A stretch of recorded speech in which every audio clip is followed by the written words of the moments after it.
Hey everyone, it's Andrew. I want to talk to you for just a minute about C.S. Lewis. Yes, Clive Staples Lewis, or as he preferred to be called, Jack. I love C.S. Lewis because he is one of the greatest, Christian writers and apologists, and by that I mean someone who explains the Christian ideology or mind or mindset to a broader popular crowd. And today we have wonderful writers like, Rachel Held Evans and Brene Brown and all these wonderful people who write so well. But what I appreciate about C.S. Lewis is that even though I don't share every single one of his theological steps, I do love how he communicated Christian faith through allegory and analogy by using, very creative world-building books like the Narnia series, by the Out of Silent Planet series. All of these wonderful books that we still read today, Mere Christianity, the Screwtape Letters. We hold these books near and dear to our hearts because they're so good at explaining thoughts and feelings and complexities across a broad range of personal experiences or life stages, if you will.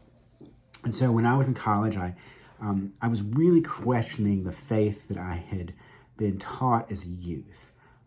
It had never really been put to the test. It was just sort of given to me as, here is the way the world is, here's the way God is, here's the way Christ is.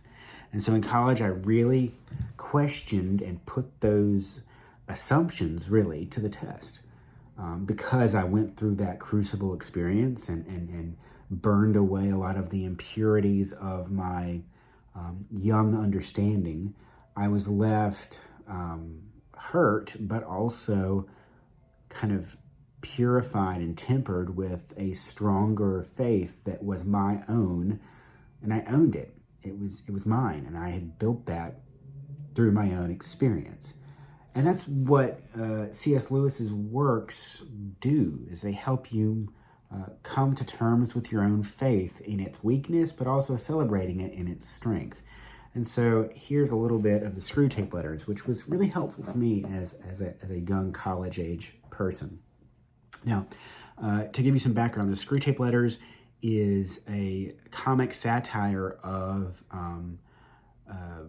basically what an atheist might think of Christianity. C.S. Lewis was an atheist up and through his 20s, only getting into a little bit of theism in his 30s, and then finally with the long extended influence and conversations with J.R.R. Tolkien, Tolkien convinced him to become a Catholic, and then he became a richly devout Catholic. And so definitely C.S. Lewis was qualified to help explain Christianity to the atheist heart in a way that seemed authentic and true. And so anyway, Screwtape is a demon, and he's writing advice letters to his younger, more inexperienced nephew demon named Wormwood. And so the whole thing is an inverse of Christian theology, because C.S. Lewis is explaining Christian theology, but he's doing it by writing from the point of view of a demon giving advice to his nephew. And so in the Screwtape Letters, God is referred to as the enemy, and the devil is referred to as our Father below. And so all the pronouns kind of get flipped. And so I'm going to read this passage from Screwtape, or at least paraphrase it heavily. And I'm going to kind of translate it into normal speak, because I don't want you to have to try to make the flips in your head. It gets confusing if you try to explain it. But anyway, this is why I like C.S. Lewis. It's bits like this. Screwtape says to his nephew, "God's talk about love must be a disguise for something else. He must have some real motive for creating humans and taking so much trouble with them. The reason one comes to talk as if he really had this impossible love is our utter failure to find out what his real motive is. What does he stand to make out of these humans? That is the insoluble question. Our father, the devil, naturally could not accept this. He implored God to lay his cards on the table, and he gave him every opportunity. He admitted that he felt a real anxiety to know this secret, and God finally replied, "I wish with all my heart that you did." Members of God's faction have frequently admitted that if we ever came to understand what he means by love, that the war would be over and we should re-enter heaven. And there lies the great task. We know that he cannot really love. No one can. It doesn't make sense. And so that's the thing, is this idea that even all the entire population of hell would be welcomed back into heaven if they could just understand love.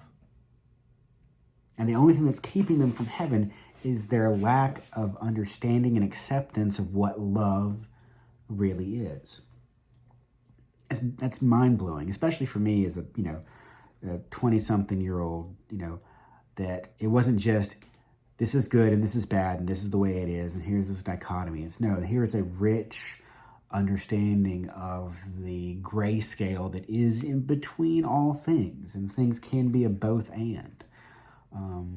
The devil can be wrong, and the devil can be, made from good, but also turned to bad. It's not just the devil was made to be bad. And knowing that, at least in this universe of the Screwtape Letters, that the war would be over if we could only understand what God means by love. How much could our wars and our conflicts with each other and with other nations and peoples and tribes and groups, how much could be done if we could all really understand love? It's kind of mind-blowing. Anyway, that's all I have for today. I just wanted to gush on some C.S. Lewis. So with that, go enjoy the rest of your week. Get ready for your Thanksgiving celebration. If you're doing a turkey, go ahead and make sure you thaw that thing out. If you haven't done so already, you've got a few days to go ahead and get on that. So go ahead and pull that out of the freezer, stick it in the fridge, maybe run it under the sink for a little bit, but don't get caught off guard by not thawing your bird. All right, that's why I love C.S. Lewis, and that's why I love this job. So I hope you enjoyed that, and as always, dear ones, God bless.